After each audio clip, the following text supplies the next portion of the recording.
The pier on Tycho 9 still smelled like the sea it had never seen.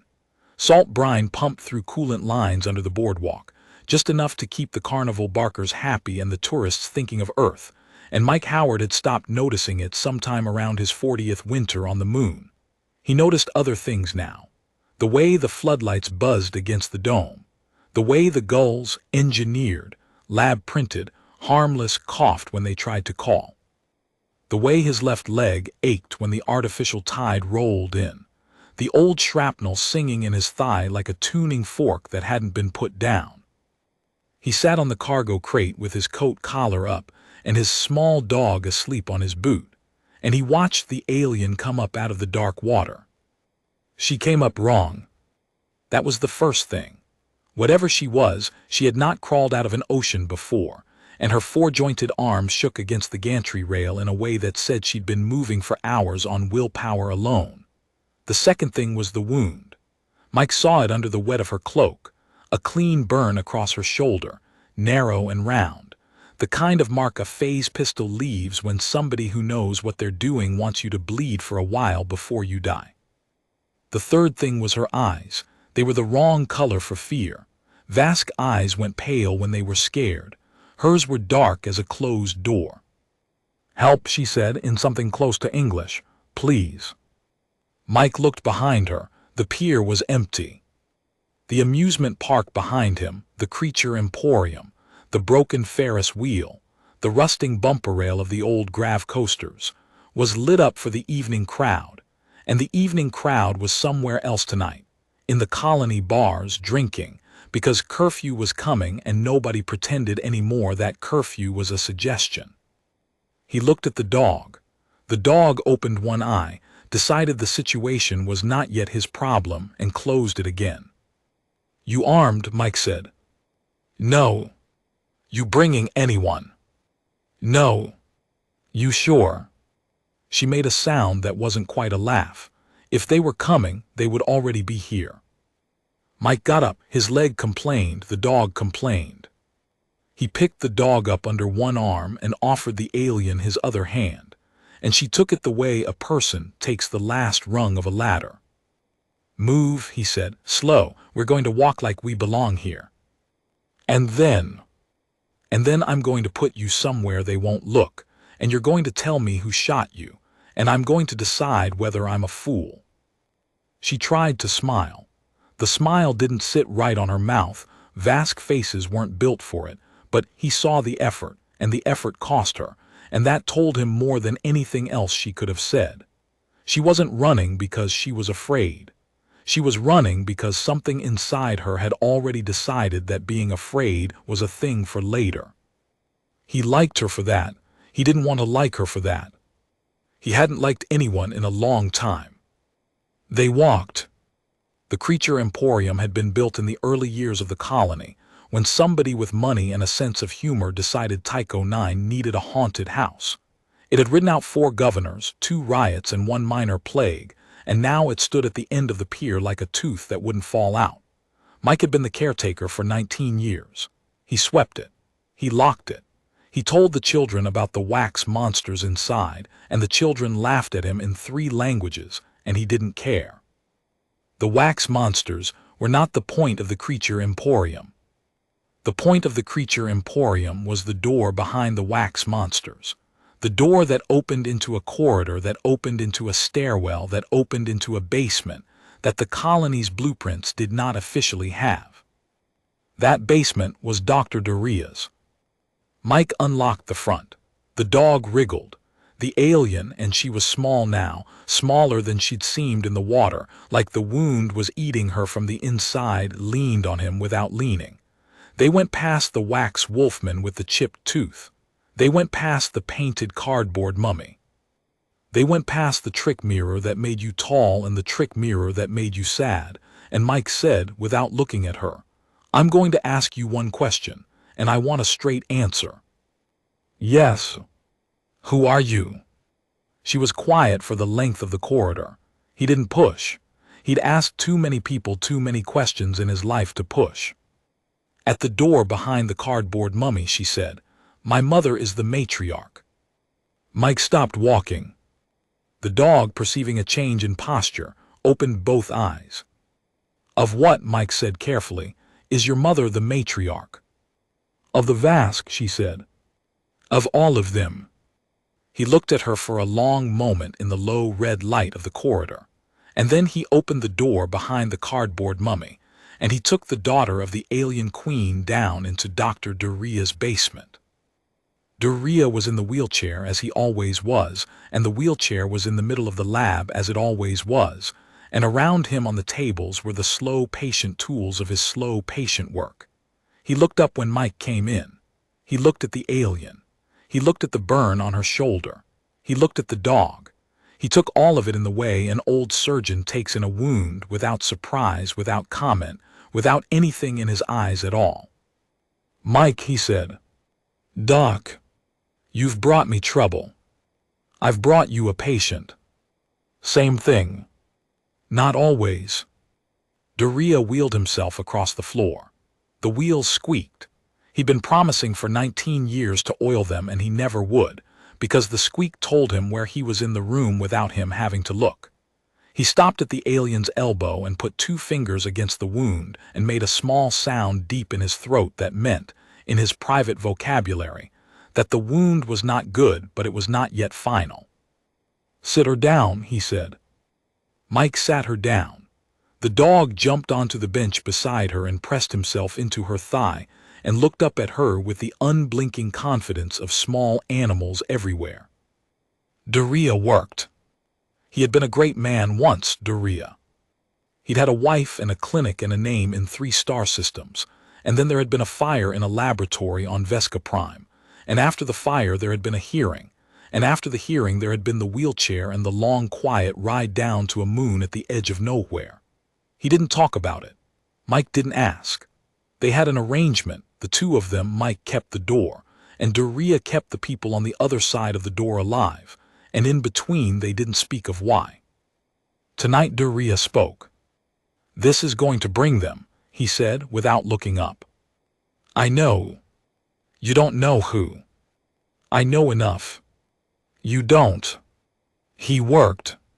The alien made a small clean sound when the needle went in, and the dog growled at the needle as if the needle had personally offended him, and Mike stood at the door with one hand on his coat, and one hand on the old service pistol in his coat pocket that he hadn't fired in 11 years. "What's her name?" Mike said, "if she has one." "Lyrene," said the alien. "Lyrene what?" "Lyrene of the Long Tide, daughter of the matriarch, heir if my mother dies before I do." "Right," Mike said. "Right, fine, Doc, can you fix her?" "I can stop her bleeding." "That's a no." "That's a tonight." "Fine." Duria sat back. His hands were shaking a little, which was new, and Mike noticed and did not mention it. The old man looked at the alien, at Lyrene, and his mouth tightened around something that might have been pity in another man, in another life. "Who shot you?" he said. She looked at the floor. The dog put his chin on her knee. "His name is Dracun," she said. Duria closed his eyes. Mike said, "Doc." "Lock the door," Duria said. "Lock the door, Mike, lock it now." The door at the top of the stairs opened. Dracun came down into the lab the way a tide comes into a harbor. He didn't hurry. He didn't have to. He was tall, taller than a Vask should be, almost human tall, almost human proportioned, except for the long, unbroken sweep of his shoulders and the wrong way his neck joined his jaw, and he wore black, the deep oiled black of a man who never had to clean his own clothes. His face was the color of bone left in the rain. He had a ring on his left hand. The ring had an eye in it. The eye was set in a small bronze skull, and the skull was looking, Mike thought, at him. "Dr. Duria," Dracun said. His voice came out wrong, like there was a second voice behind the first voice, echoing 2 beats late. "I have been a long time finding you." Duria did not turn around. "You have been finding me," he said, "for less time than you think. I have been hiding here for 19 years. You found me in 4. I assume you let yourself be slow on purpose." "I enjoy a slow approach." "Yes." I have come for two things. I assumed. Dracun looked then at Lyrene. His face did something almost like a smile.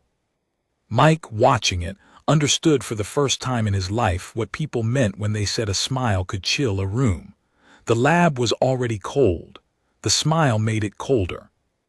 Princess, Dracun said, you have led me a long chase. Not long enough, she said. Long enough that I will remember it. I respect a chase. Don't speak to me. As you wish. He turned to Duria. He moved across the lab without seeming to move. He stopped at the table where Duria kept the small glass vials of the work of his life, the long patient project, the blood substitute, the serum that was supposed to let the poor of Tycho 9 survive the radiation seasons without having to beg the orbital banks for Vask plasma at Vask prices. Mike had watched Duria work on that serum for 19 years. Mike had watched Duria fail and try again, and fail and try again. And somewhere along the line Mike had stopped believing Duria would ever finish it and had started liking him for the trying. Dracun picked up a vial. He held it to the light. Yours, he said. Mine. Does it work? On Vask blood, yes. On other things, in part. On me. Duria was silent. Doctor. On you, perhaps. Perhaps is a small word. It is the only word I have. Dracun closed his hand around the vial. He did not crush it. He simply held it, and the heldness of it was a threat in a way the crushing would not have been. I will be plain with you, Doctor. I am old. My line is old. We have walked in the dark of every world we have taken, and we have taken many worlds, and on each of them the great fault of our kind has been the same. We cannot stand the sun. The sun of this system in particular is vigorous. He pronounced the word like he was choosing it from a shelf. On Tycho 9 I cannot leave the dome by day. On the homeworld of this princess's mother I would burn in 11 seconds. This is unacceptable. This will not continue. You will give me your serum, Doctor, and you will perfect it. And when I walk into the matriarch's hall at noon, I will be the one who tells her the news of her daughter. Lyrene said she already knows. Dracun ignored her. And if I refuse, Duria said. You will not refuse. And if I do? Dracun raised his hand. The ring opened. Mike saw it happen, a small bronze petal of the skull peeling back, and a thin red line of light came out of the eye in the ring, no thicker than a sewing needle, and it touched the corner of a rag on the workbench, and the rag was on fire before Mike had finished blinking.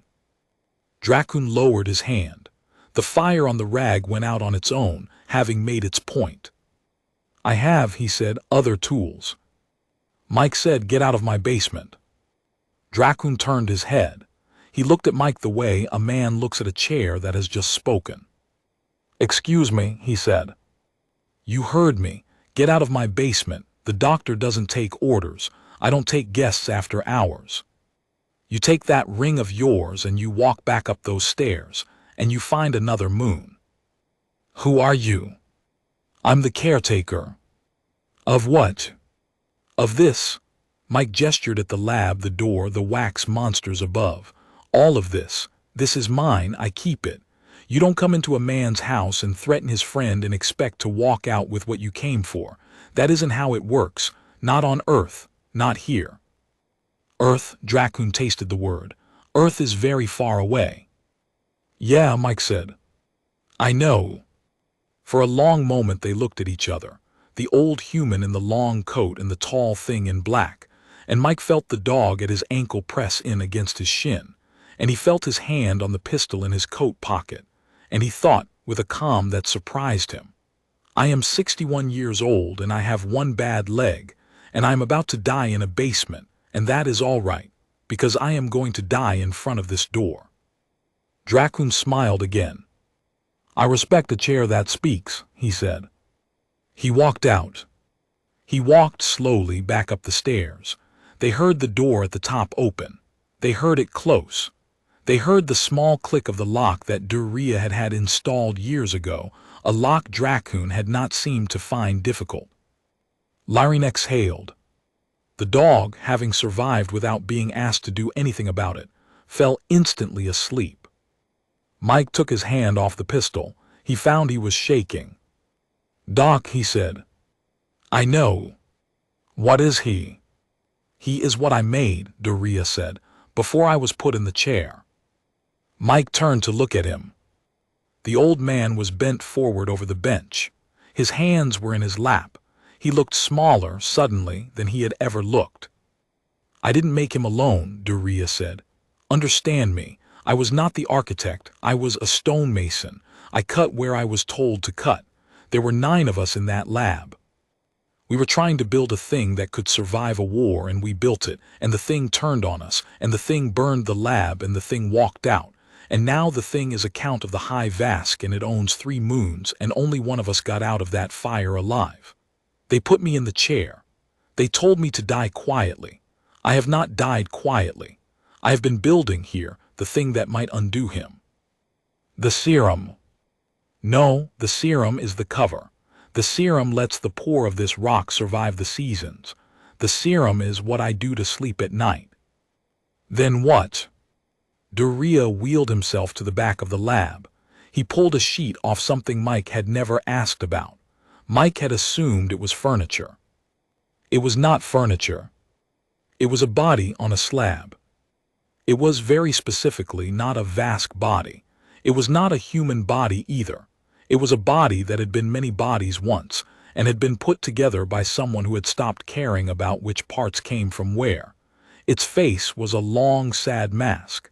Its hands were enormous. There were stitches in its throat the size of Mike's thumb. "This," Doria said, "is the construct." "You built that." "I rebuilt him. The first time with the others on Vesca Prime before the fire. The Vask wanted a soldier. We gave them a soldier. The soldier did not understand why we wanted him to kill, and so he killed us instead and walked into the dark. Dracoon found him later. Dracoon put him in the ground. Dracoon has come back for him now because Dracoon knows that I have something better in me than this serum, and he wants to take what I have, and he wants the construct to take what I cannot give." "Why," Mike said, he was very tired now, "why rebuild him at all?" "Because the construct is the only thing in this galaxy that can pull Dracoon apart," Doria said. "And I am going to bring him back, Mike, tonight. And I am going to ask him, very politely, to do what he was made to do." Lyrin said from the bench, "I will not be used." "You won't be," Mike said. "You don't know what he is going to ask of me." "I know what I'm going to ask of you. Sit there, hold the dog. Don't die." The Vask princess, the daughter of the matriarch, the heir of the long tide, looked at the small sleeping animal on the bench beside her, and she put her 4-jointed hand on its small ribs, and she said, "All right." "There's one more thing," Lyrin said. She had not spoken in 20 minutes. Mike had thought she was asleep. He turned. "There was someone with me," she said. "On the ship, when we crashed. Her name is Yoni. She was 14 of your years. She is my mother's ward. She is the daughter of a friend of my mother's who died. I was supposed to keep her safe. We went down in the dust flats 3 nights ago, and we ran in 2 directions, and I told her to run toward the lights of the colony, and I told her I would find her. I have not found her." Mike was quiet. "Dracoon didn't take her," Lyrin said. "He didn't know she was with me. He chased me. He thinks he has the air. He doesn't know there's a 14-year-old girl in his way. You want me to find her. I want you to find her before he does." "Doc," Mike said, "how long can she stay here without you?" "An hour." "That's enough." He picked up his coat. He picked up the dog. He left the lab and he climbed the stairs and he walked out through the wax monsters into the pier, and he stood for a moment in the dawn cool of the boardwalk and thought about where on this moon a frightened alien child would have gone to hide. There was only one answer. The dropouts lived past the boardwalk, in the empty service tunnels under the old generator station. They had been called many names by many governors. The current name, the one painted in dripping red on the tunnel wall where you came in, was the commune, and Mike disliked the name and disliked the place and had been told by every cop he'd ever drunk with that the place was a problem waiting to detonate. And he went there anyway, because if a 14-year-old alien had needed somewhere to hide on Tycho 9, she would have ended up in the only part of the moon that did not ask questions. He went in the back way, past a broken sign that had once read danger, and now read DAE. The tunnel smelled of incense and welded copper, and the strange sweet rot of off-world hydroponics. There was music coming from somewhere ahead, soft and low and recorded by people who had not been thinking about how it would sound in a tunnel. There were murals on the walls. The murals were of suns. A tall, thin man with hair down past his shoulders and one prosthetic eye stepped out of a side passage and did not quite block Mike's way. "Caretaker," he said. "Strange. You're a long way from your pier. I'm looking for somebody. Aren't we all?" "Vask child," Mike said. 14, maybe a little under, pale eyes, came through here in the last 3 days, probably hungry, probably scared, probably very quiet. Strange looked at him for a long moment. He had been someone before he'd been strange. Mike had never asked who. He had heard, secondhand, that Strange had been a captain in the Federation Marines, and had walked out of a war crime trial on a technicality, and had decided he didn't want to be that man anymore. And Mike believed it because the way Strange held his shoulders was the way men who had stopped being other men held their shoulders. "There's a girl," Strange said. "She came in 2 nights ago. She wouldn't say her name." "Where?" "Sam's got her. Sam fed her and put her to bed in the back. She's been sleeping in shifts. She wakes up every couple hours and asks if her sister has come, and we tell her no, and she goes back to sleep." "Take me to her. I want to know who's coming after her first." "You don't want to know." "I do." "Strange, you don't." Strange looked at him. He nodded, finally, slowly, the way a man nods when he has just decided that he is going to die for a stranger anyway, and he wants to make sure the stranger knows it was a decision. "Come on," he said. He led Mike through the tunnels. They went past a kitchen where 2 women in patched coats were cooking something that smelled wonderful. They went past a small room where someone was singing. They went past a wall of small framed pictures of people who were dead, and Mike did not look too closely at the wall because he had learned in his life that the walls of dead people in the communes of the galaxy were the closest things the galaxy had to honest history. Strange stopped at a door. He knocked twice. He pushed it open. A woman was inside. She was small and dark-haired, and she had a long scar down the side of her neck that had been stitched by someone who knew what they were doing. She was sitting on the edge of a cot. On the cot, curled up small, with her 4-jointed arms wrapped around her 4-jointed knees, was a Vask child. The child looked up when the door opened. She saw Mike. She saw the dog under his arm.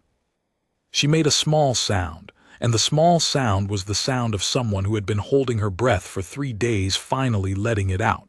And Mike walked across the room and crouched down. His leg complained. His leg always complained, and he said, very quietly, "Yoni."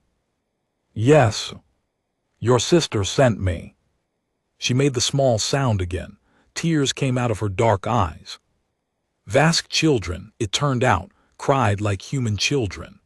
The dog wriggled out from under Mike's arm and went straight to her, and she picked the dog up the way her sister had picked the dog up in the basement, and Mike thought, "I am going to remember this small moment for the rest of my life, however long that is, and the dog will not know he did anything, and that is exactly right." He looked back at the woman on the cot. "Sam." "Mike. Thank you. You don't have to." "I do." She looked at him. She looked at the child. She said, "Is somebody coming for her?" "Yes." "Bad somebody?" "Worst somebody." She nodded once. She got up. She went to a cabinet at the back of the room, and she came back with a small package wrapped in brown cloth, and she pressed it into Mike's hand without explaining what it was. "There's 2 days of food in there," she said, "and a flare gun, and a card with a number on it. The number is mine. You call it if you need somewhere to put her that isn't your basement. I have friends. They have friends. We can move her off this moon if it comes to that." "Sam." "What?" "You don't know me. You don't owe me anything. Why?" She looked at the child on the cot. Holding the dog like the dog was the only solid object in the universe. "I had a sister," she said, "once." She did not say anything else. Mike picked up Yoni. She was lighter than he'd expected. He held her against his shoulder the way he'd held her sister, and Strange walked them back through the tunnels to the broken DAE sign at the entrance. And at the entrance, Strange stopped and looked at Mike with his one good eye. "Caretaker." "Strange." "If there's a fight." "Yeah." "I have 11 people in here who used to be Marines. Some of them are sober. 2 of them owe me favors I haven't called in. I can put 6 rifles on the boardwalk in 20 minutes if you whistle." Mike thought about it. He thought about Sam and the cooking smells and the wall of dead people and the small framed pictures of the lives the commune had collected. "Don't whistle," he said. "Whatever you hear, don't whistle. This isn't your fight. You feed the next one of these kids that comes through the tunnel, and you don't think about today again." Strange smiled. It was not a good smile. It was the smile of a man who had been told, very politely, to mind his own business by a man who had decided to die. "Caretaker," he said, "I'll think about today." He went back into the tunnel. Mike carried Yoni up the long ramp to the boardwalk, the dog padding along at his heel, and the dawn was coming up amber through the dome, and the carnival lights were going out one by one as the sleep cycle ended, and the morning shift came on. And Mike walked back along the pier with a 14-year-old alien child against his shoulder and thought, for the first time in 19 years, that the moon he had washed up on was perhaps not the worst moon in the galaxy after all. At the door of the creature emporium, Yoni lifted her head from his shoulder. "Caretaker." "Mike." "Mike, is my sister downstairs?" "Yes." "Is she hurt?" "Yes." "Is she going to live?" He stopped at the door. He held the child away from his shoulder, gently, just enough to look at her. He had decided, a long time ago and on a different moon, that he was not going to lie to children. He had been lied to as a child, and he had hated it, and he had remembered the lies for 40 years, and he was not going to be the man who put a lie into another child's head if he could help it. "I don't know," he said. "I think yes, the doctor is good, the doctor is trying, but I don't know." She looked at him. "Thank you for not lying," she said. "You're welcome," he said. He took her inside. Lyrene, on the workbench in the basement, looked up when Mike came down the stairs with the child in his arms. She did not say anything. Her face did something a Vask face was not supposed to do. The child slipped out of Mike's arms and ran to her sister and put her 4-jointed arms around her sister's 4-jointed neck, and Lyrene put her good arm around the child's small shoulders. And for a long moment the only sound in the basement was the small hitching breath of an alien child crying against an alien woman. And Mike, who had not cried at his wife's funeral, who had not cried at his mother's funeral. Mike looked at the floor and tried very hard not to be the third person in that room making noise. Doria in the wheelchair said, "Mike." "Doc." "That was a kind thing." "It was a thing." "It was a kind thing." Mike did not answer. They worked through the night. Doria worked, Mike fetched. The lab filled with the smell of ozone and old blood and the hot copper smell of the Vask plasma in the cooling tanks. Lyrene slept and woke and slept again, and once she woke up and asked Mike how he had ended up in this place, and Mike told her the short version, which was that he had been a medic in a war he didn't want to talk about, and after the war he had wanted somewhere quiet, and Tycho 9 was as close to quiet as the galaxy got. She nodded as if that made sense. It probably didn't. Nothing made sense at 4 in the morning in a basement on a colony moon, and that was all right. At dawn, the artificial dawn, the dome lights warming through their slow amber cycle, Doria threw the switch. The construct opened his eyes. He looked at the ceiling, he looked at the lights. He looked, finally, at Mike, and Mike saw in the construct's eyes something he had not expected to see, which was a long, deep tiredness, the tiredness of a thing that had been asked to do too much for too long by too many people who hadn't asked first. "Hello," Mike said. The construct did not answer. His mouth moved a little. No sound came out. "Doc," Mike said, "can he talk?" "He can hear." "Hello," Mike said again to the construct. "I'm Mike. This is my dog, that's Lyrene. This is Dr. Doria, who you might remember. We are not here to hurt you." The construct's eyes moved slowly to the dog. The dog, who had never met anything he did not immediately decide to befriend, hopped off the bench and walked across the floor to the slab and put his paws on the side of it, and looked up at the construct with the open, trusting face of a small animal asking to be lifted. The construct lifted him. He did it slowly. He did it carefully. He cradled the dog against his enormous chest, and his enormous hand was bigger than the dog, and he looked down at the dog with a face that had not been built for looking down at small living things and was nevertheless making the attempt. And Mike who had not cried at his wife's funeral, Mike who had not cried at his mother's funeral, Mike who had not cried in 11 years, Mike felt his throat close. "All right," he said. All right then." That was when the door at the top of the stairs came off its hinges. Dracun did not bother with the lock the second time. He came down the stairs in 3 steps, and behind him came 4 of his people, tall, thin Vask in the deep black of his house, and the ring on his hand was open and the red eye was awake, and Mike threw himself sideways and got his pistol out and got one shot off into the lead Vask before something hit him from behind and the lights went out. When the lights came back on, he was on the floor of Doria's lab and the lab was on fire. Not all of it, just the workbench and the cooling tanks and the slab where the construct had been lying. The construct was gone. Lyrene was gone. The dog was gone. Doria was on the floor near the door with his wheelchair on its side, and a long red mark down his cheek that meant the ring had touched him and not finished the job, which was worse than if it had. Mike crawled over to him. "Doc, he took her."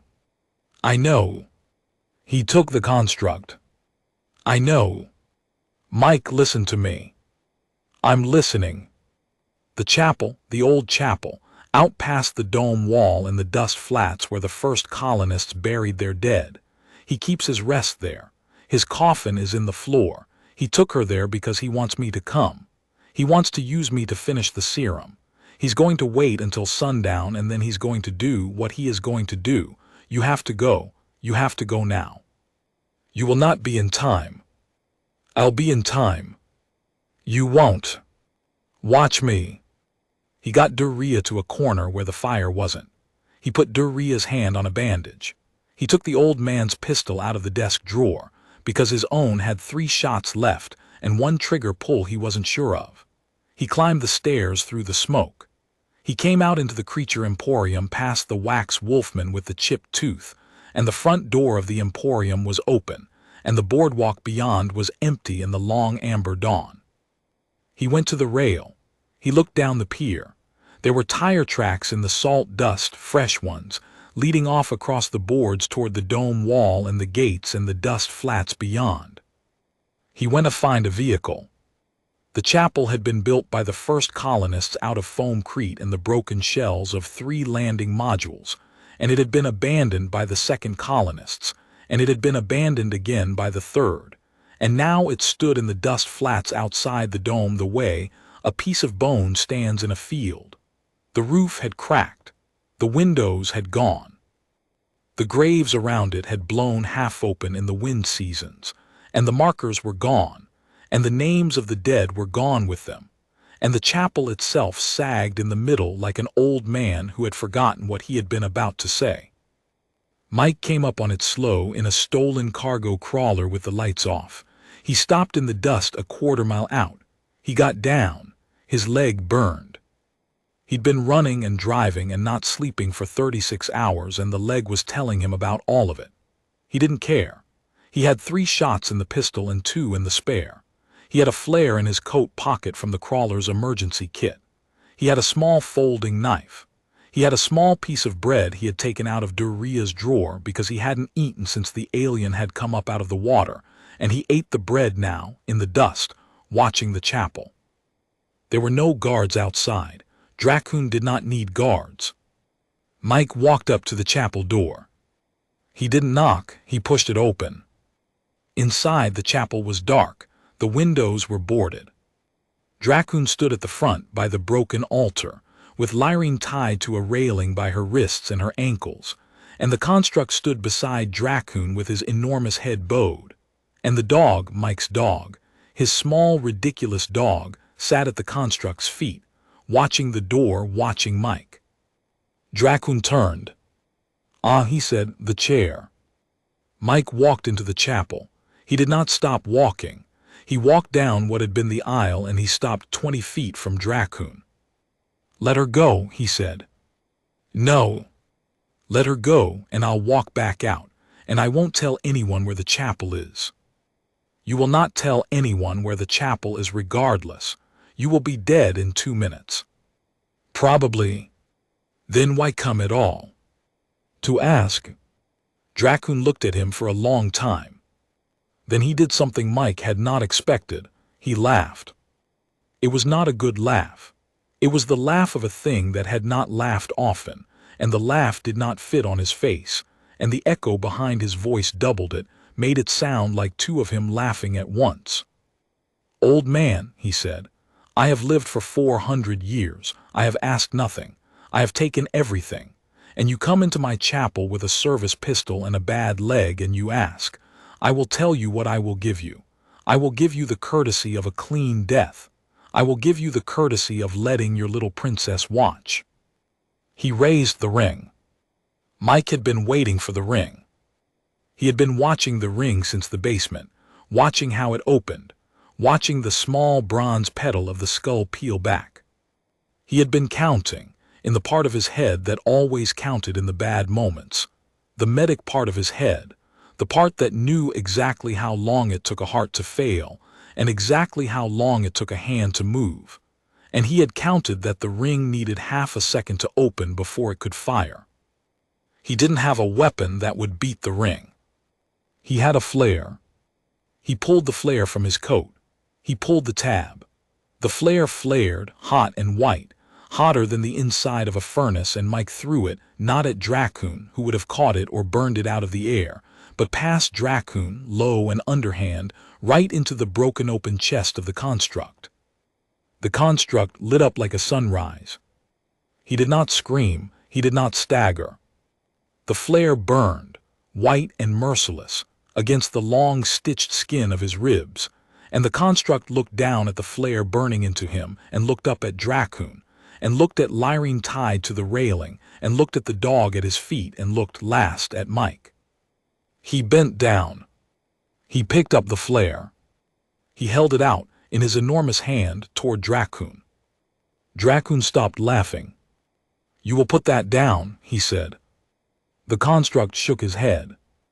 "You belong to me," Dracun said. "I dug you out of the ground, I gave you back your breath. You belong to me." The construct shook his head again. He looked at Lyrene. Then he looked at the dog. Then he looked again at Mike. And Mike Howard, 61 years old, of the bad leg and the long coat, Mike understood, with the slow, clear certainty that was the only certainty he had ever trusted in his life, what the construct was about to do. The construct stepped forward. Dracun fired the ring. The red line of light caught the construct in the throat, and a piece of his throat went away, and the construct kept walking. Dracun fired again. A piece of the construct's shoulder went away. The construct kept walking. The flare was still in his enormous hand, white-hot, and Dracun was backing up now, and the wall of the chapel was behind him, and Dracun fired the ring a third time, and a piece of the construct's chest went away, and the construct lifted the flare and pressed it against Dracun's face. Dracun screamed. It was not the laugh that had not fit on his face. The scream fit. The scream fit perfectly. He went over backward, away from the flare, away from the construct, into the dark of the back of the chapel, and the construct went after him, and Mike was already moving. Mike was already at the railing, cutting Lyrene down with the folding knife, lifting her, holding her up. "Out," he said. "Out, out, out." The construct. "He'll do what he's doing. We do what we're doing. Out." They went out. They went out the door of the chapel, into the dust, into the long false amber of the dome dawn, and Mike realized as he stood in it what the chapel really was. It was Dracun's coffin house. He kept his coffin in the floor here because the chapel had no windows, because the chapel kept the sun out. And the chapel kept the sun out because outside the chapel, in the dust flats, with the dome reaching up overhead and the system sun cresting the horizon in its slow, patient way, the light was going to come up over the dust like a thrown blanket. The light was coming up now. Dracun came out of the chapel behind them, on fire. He was on fire on his face, where the flare had burned him. He was on fire on his shoulder, where the flare had brushed him.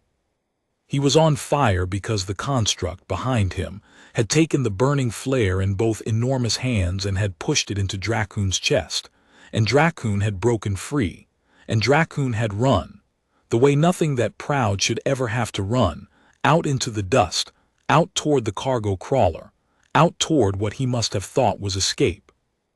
The sun came up over the dust flats. It was a small sun, by the standards of suns. It was a very ordinary system star, the kind that hung over 1,000,000 working colonies in 1,000,000 boring sectors of the galaxy. It was not in any way special. It was special enough.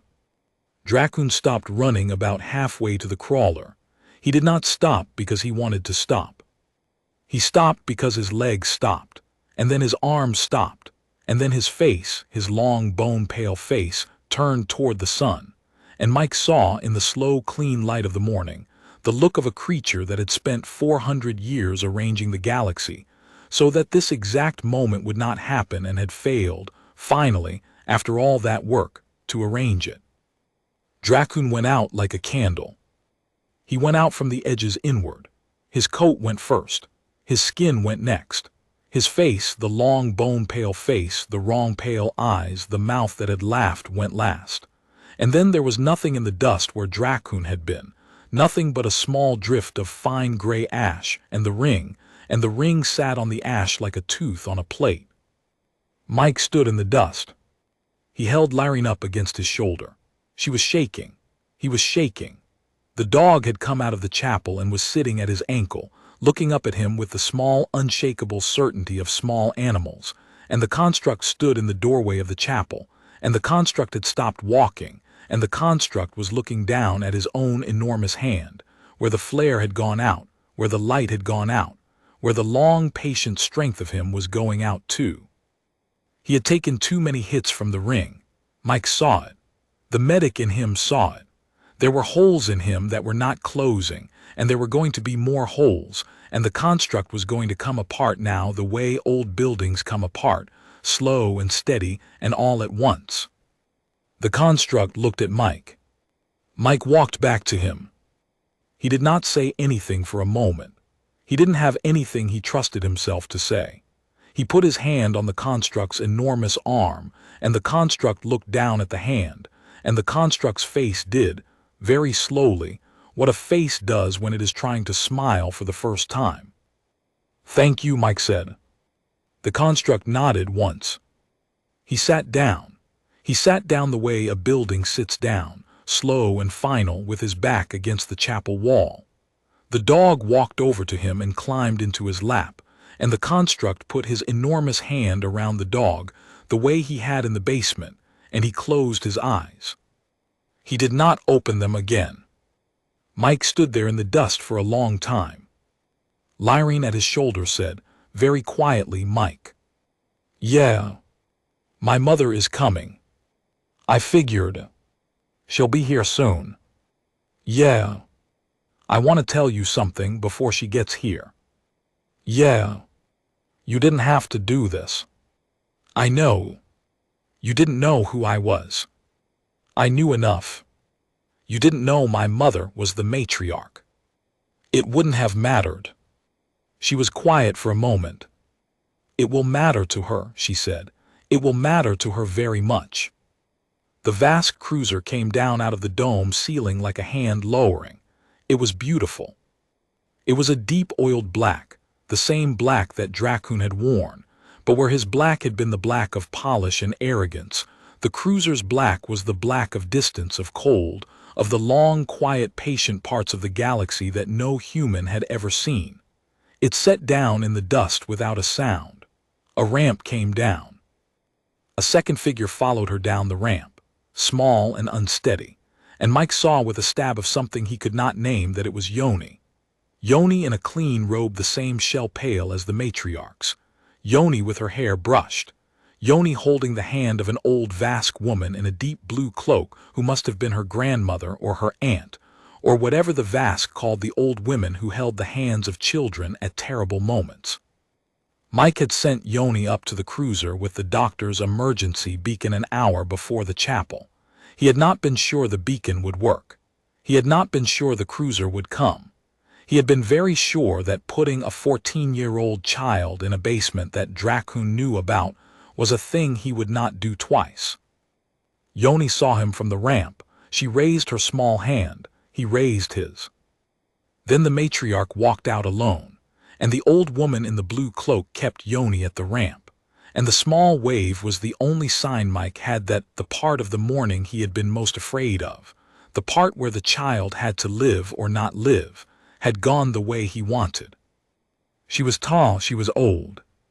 She wore a long pale robe the color of the inside of a shell, and her face was the face of her daughter in 40 years, and she walked across the dust the way a woman walks across a room she has lived in all her life.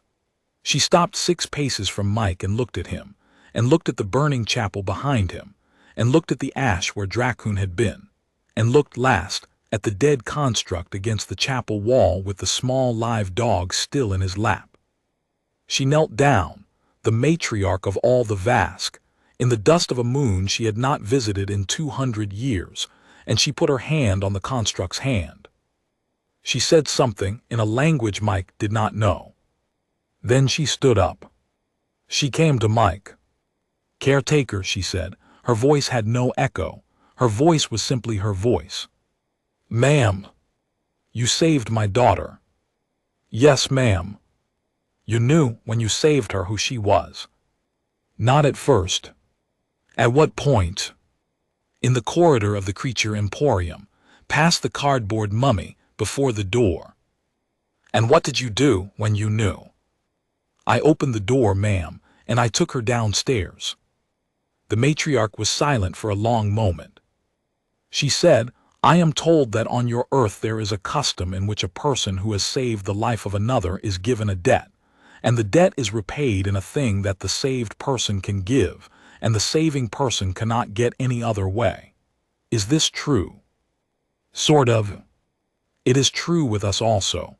The Vask are an old people. We give few gifts. We give them carefully. I have decided what I will give you. I will give it to you now, because I am not certain how many more of these mornings I have, and I do not want this gift to wait. She lifted her 4-jointed hand. She placed her palm flat against the side of Mike's face. He felt nothing for a moment. Then he felt he could not have described it later, although he tried in the long evenings on Tycho 9 after, when the carnival was closed and the dog was on his boot, and the doctor was beside him in the new wheelchair the matriarch had sent. He felt, for one clean moment, the inside of the matriarch's mind. Not her thoughts, not her secrets, the shape of her, the long patient weight of being a person who had decided every day for 200 years to be merciful when she did not have to be.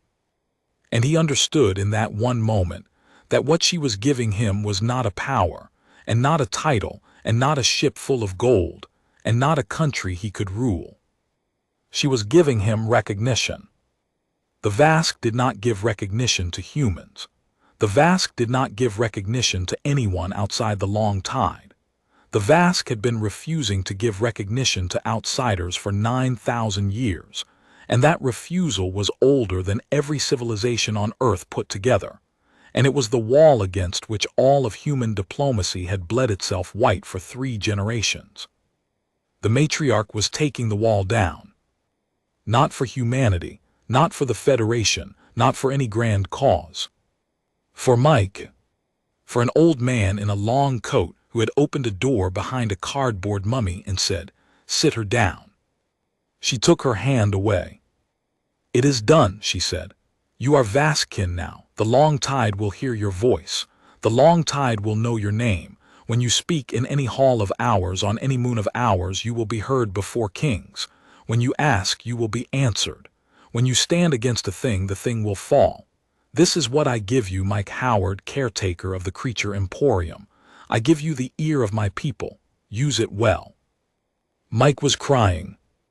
He had not noticed he was crying. He noticed now. He wiped his face with the back of his coat sleeve, and he looked at the matriarch, and he tried to find the words for what he wanted to say. "Ma'am," he said, I have to ask you something." "Ask." "The doctor, Doria, he's in the basement, he's burned. He needs someone better than me to look after him. And there's a colony on this moon. There's a lot of people on this colony. They don't have good plasma. They die in the radiation seasons. They die a lot.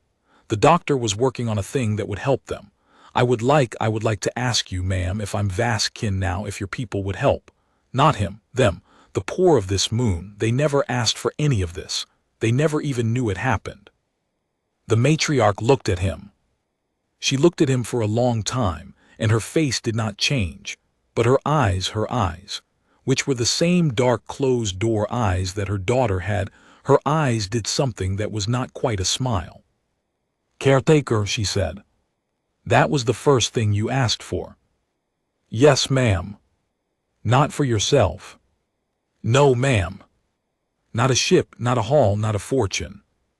"No, ma'am." "You asked for the radiation poor." "I asked for the radiation poor." She turned then to her daughter. She said something in the language Mike did not know.